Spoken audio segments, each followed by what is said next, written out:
ఒక్కసారి కొమ్మూరి గోల్డ్ కి కాల్ చేయండి. తాకట్లో ఉన్న మీ బంగారాన్ని విడిపించి మార్కెట్ ప్రైస్ కి వాళ్ళు కొనుక్కుని మిగతా డబ్బులు మీకు ఇచ్చేస్తారు. హాయ్ హలో నమస్తే వెల్కమ్ టు మనం టీవీ. నేను మీ చార్మి. మనం టీవీ ఉన్నది మన కోసం.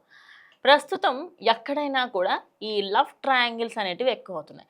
అయితే ఈ లవ్ ట్రయాంగిల్ అంటే ఏముండదు, ఒక అబ్బాయిని ఇద్దరు అమ్మాయిలు లవ్ చేయడం, లేకపోతే ఒక అమ్మాయిని ఇద్దరు అబ్బాయిలు లవ్ చేయడం. ఇక వాళ్ళిద్దరిలో ఎవరిని చూస్ చేసుకుంటుంది అనే దానికి సంబంధించి జరిగే పోరనమాట. ఇదో పెద్ద యుద్ధంలాగా ఏముండదు.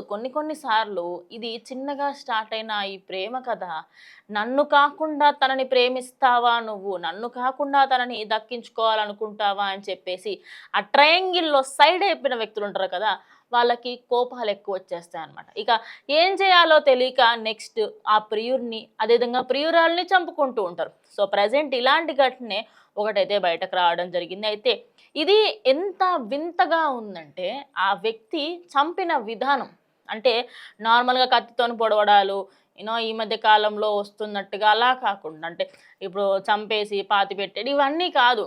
మేము యూనిక్గా చేస్తాం. లైసెన్స్డ్ గన్లు పెట్టుకొని ఆ గన్తోని పాయింట్ బ్లాక్లో షూట్ చేసేస్తాము. అదే విధంగా చంపిన తర్వాత అసలు ఏమీ తెలియని వాళ్ళలాగా ఉంటాము అన్నట్టుగా ఉంది. సో స్టోరీ ఏంటని కంప్లీట్గా తెలుసుకునే ప్రయత్నం చేద్దాం. అమ్మాయి పేరు షిఫా షేక్. తన వయసు 19 సంవత్సరాలు. అదేవిధంగా ఇంకొక అమ్మాయి వయసు 25 సంవత్సరాలు, అబ్బాయి వయసు 23 సంవత్సరాలు. వీళ్ళిద్దరూ ప్రేమించుకుంటున్నారు.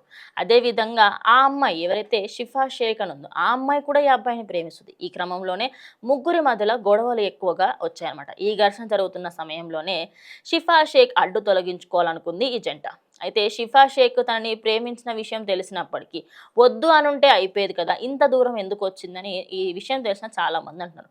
అయితే ఇందులో భాగంగా శివాజీనగర్ ప్రాంతంలో మంగళవారం రోజు మధ్యాహ్నం మాట్లాడుకుందాం షిఫా అని తనకి ఫోన్ చేసి రప్పించారు. మాట్లాడుతున్న సమయంలో అటు ఇంకొక అమ్మాయితో మాట్లాడుతున్న సమయంలో ముఖంపై పాయింట్ బ్లాంక్ రేంజ్లో తుపాకీ గురిపెట్టి కాల్చి చంపేశాడు. పట్ట పగలే యువతి రక్త మడుగులో ఉండడంతో అక్కడ ఉన్న స్థానికులు భయాందోళనకు గురయ్యారు. ఇక స్థానికులు గాయపడ్డ యువతిని పక్కనే ఉన్న హాస్పిటల్కి తీసుకెళ్లడం జరిగింది. కానీ మార్గ మధ్యలోనే ఆ యువతి ప్రాణాలు కోల్పోయింది. ఇక స్థానికుల ఫిర్యాదుతో ఘటనా స్థలానికి చేరుకుని కేసు నమోదు చేసి దర్యాప్తు చేపట్టారు పోలీసులు.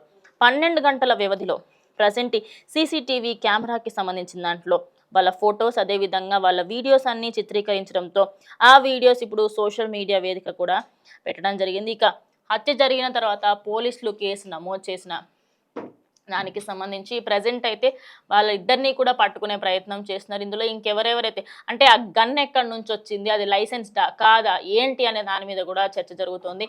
మరి ఒక నార్మల్గా 23 ఇయర్స్ అబ్బాయికి అసలు గన్ ఎక్కడి నుంచి వచ్చింది, మరి 25 ఇయర్స్ అమ్మాయి ఏమైనా సరఫరా చేస్తుందా, లేకపోతే వాళ్ళ ఇంట్లో ఎవరైనా పోలీసులు ఎవరైనా ఉన్నారా, లేకపోతే వాళ్ళకి సంబంధించి గన్ ఎక్కడి నుంచి వచ్చింది అనేది బిగ్గెస్ట్ క్వశ్చన్గా మారింది. ఇక ఆ యువతి చనిపోవడంతో చాలామంది నీకు లవ్ చేయాలి అనే ఉద్దేశం లేకపోతే వదిలేయచ్చు కదా, అసలు ఈ లవ్ ట్రయాంగిల్కి సంబంధించి ప్రాణాలు తీయడం ఎందుకు, ప్రాణాలు తీసుకోవడం ఎందుకు, ఏమనిపిస్తుంది అంటే దేశవ్యాప్తంగా చాలామంది దగ్గర వింటూ వస్తున్నాం ఈ లవ్ ట్రయాంగిల్స్.